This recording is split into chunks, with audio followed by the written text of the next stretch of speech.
بسم الله الرحمن الرحيم. اللهم اغسلني فيه من الذنوب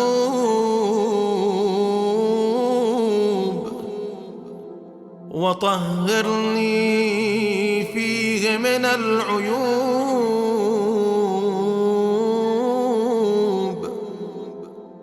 وامتحن قلبي فيه بتقوى القلوب.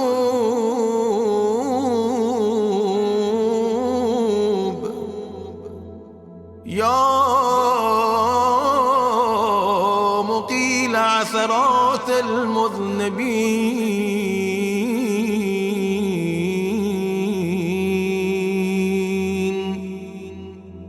ऐ अल्लाह, आज के दिन मेरे गुनाह बख्श दे और मुझे ऐबों से पाक कर दे। क़ुलूब की पाकीज़गी से मेरा इम्तिहान ले। ऐ गुनाहगारों के गुनाहों को मुआफ़